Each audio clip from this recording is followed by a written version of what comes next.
자, 방금 전까지 우리가 클래스라는 거에 대해서 알아봤는데요. 클래스를 다시 한번 정리해 보면 클래스는 현재와 같이 엘리먼트에다가 현재와 같이 클래스라는 이름으로 단어를 쓰고요. 그 다음에 이 안에다 클래스 이름을 우리가 마음대로 정할 수 있다라고 했었죠. 그리고 CSS에서는 클래스를 점으로 표시한다라는 거. 자, 이번에는 뭘 배울 거냐면요. 마찬가지로 이름을 정하는 방식이 하나 더 있는데요. 바로 id라는 녀석입니다.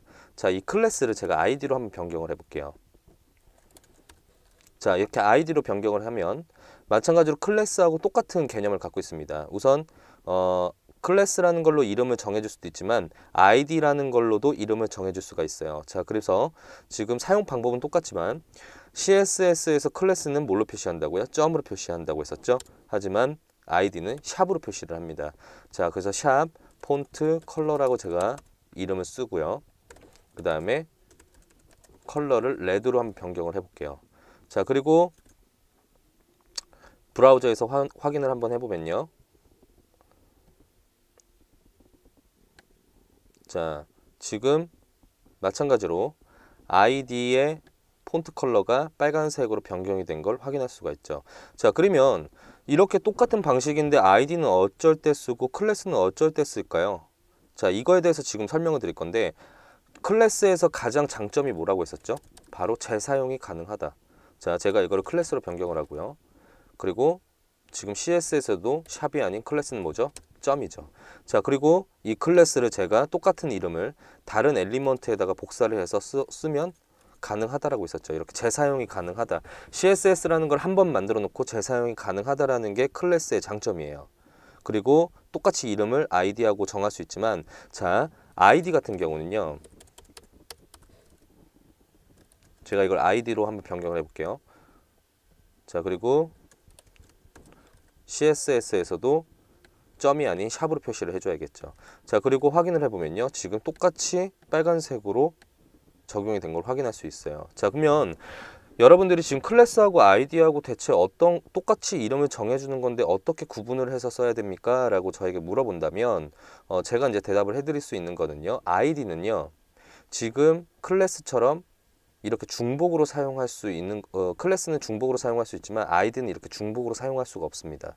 무슨 얘기냐면 제가 CSS를 클래스를 이런 식으로 지금 제가 이름을 하나 정해놓고 이 이름에 관련된 속성들을 이펙트 효과들을 중복으로 계속 쓸 수 있다고 했었죠. 하지만 id는 그렇게 쓰시면 안 된다라는 거예요. id는 딱 한 번만 이 id에 들어가는 이름 있죠. 제가 폰트 컬러라고 이름을 정한 거를 이 지금 바디 안에서 이 문서 안에서 딱 한 번만 쓸 수 있어요.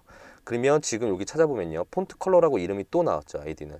이럴 때는 지금 폰트 컬러라는 이름을 사용을 할 수가 없습니다. 자, 이렇게 지금 사용할 수 없다고 했지만 브라우저에서는 어떻게 되죠? 정상적으로 나오죠.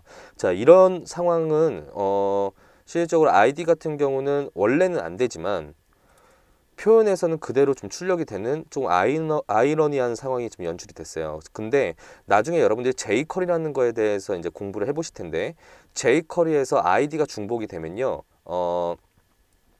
만약에 jQuery라는 걸로 우리가 이 폰트 컬러를 클릭을 하게 되면 다른 색으로 뭐 변경을 해라 라고 저희가 이제 뭐 jQuery로 좀 역동적으로 디자인을 했다고 합시다. 근데 id가 지금 중복으로 처리됐죠. 이런 것들이 처리가 안 돼요. 그래서 jQuery 같이 스크립트 개념이 들어가게 되면 이렇게 중복 id가 되면 적용이 되지 않는다라는 거. 하지만 비주얼에서는 이게 똑같이 먹는다라는 거. 자, 그러면 우리는 지금 id는요. 원래 원칙대로 이 이름은 딱 이 바디 안에서 한 번만 쓸 수 있다라는 거예요. 그럼 지금 잘못됐죠. 똑같은 id의 이름이 두 번이 나왔다라는 건 규칙에 어긋나는 겁니다. 무슨 말인지 이해되시죠? 그리고 만약에 여기서 다른 걸 쓴다면 다른 이름을 저희가 부여를 해줄 수 있는 거죠. 그래서 뭐 레이아웃이라고 제가 이름을 한번 정해 볼게요. 레이아웃이라고 이름을 정해서 넓이 값을 뭐 측정을 했다고 합시다. 자, 그러면 id에서 지금 샵을 썼으니까 id를 의미하는 거죠. 그리고 이름이 레이아웃이 되는 거예요. 이 이름을 지금 다른 데에다가 중복으로 한 번 이상 쓸 수 없다라는 게 id의 규칙입니다. 자, 그래서 id 같은 경우는요. 웹사이트에서 유일한 구조를 갖고 있는 것들을 아이디로 하는 경우들이 많아요. 저희 사이트로 한번 들어가 보면요. 지금 헤더 같은 경우는 전체 웹사이트, 지금 현재 디자인에서 딱 한 번만 나오게 되죠. 이렇게 변하지 않는, 유일하게 딱 하나만 있는 이런 것들을 클래스가 아닌 아이디로 만드는 경우들이 덜어 있습니다. 그래서 아이디하고 클래스를 여러분들이 구분을 지어서 쓸 때는 내가 지금 쓰는 이런 속성들이 나중에 또 쓰여야 될 것 같아 라는 생각이 들거나 그런 기획이 있다면 클래스로 선택을 해주시고요. 그렇지 않고 천재 페이지에서 딱 한 번만 나오는 구조다, 또는 딱 한 번만 나오는 속성들을 쓸 거다라고 하면 아이디를 선택을 해주시면 된다라는 거예요. 이거는 해외에서도 국내에서도 아이디를 써야 되느냐 클래스를 써야 되는 거냐에 대해서 정답은 없어요. 상황에 따라서 여러분들이 선택을 해서 사용을 해주시면 되는 거고, 어떤 사람들은 클래스로만 사용을 할 때도 있고요. 어떤 사람들은 아이디로만 사용을 하는 사람들도 있습니다.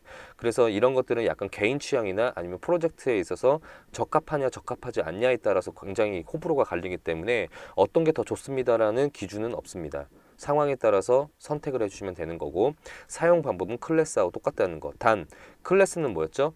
클래스는 재사용이 가능하다. 그리고 아이디는 단 한 번만, 단 하나, 이름을 단 한 번만 사용이 가능하다. 자, 이렇게 쓰는 거는 지금 단 한 번만 사용이 가능하다라는 건 저희가 이 이름을 정하면 이 이름을 딱 한 번만 쓸 수 있다라는 거예요. 무슨 말인지 이해되시죠? 자, 그래서 아이디와 클래스 같은 경우는 저희가 오프라인 수업 시간 때 제가 좀 더 자세하게 설명을 드릴 거고요. 우선은 클래스는 재사용이 가능하다. 즉 이펙트 효과를 만들어 놓고 지속적으로 뽑아다가 쓸 수 있고, 아이디 같은 경우는 한 번만 만들어 놓고 하나의 이름에서 딱 한 번만 쓸 수 있다라는 거를 꼭 인지하셔야 됩니다.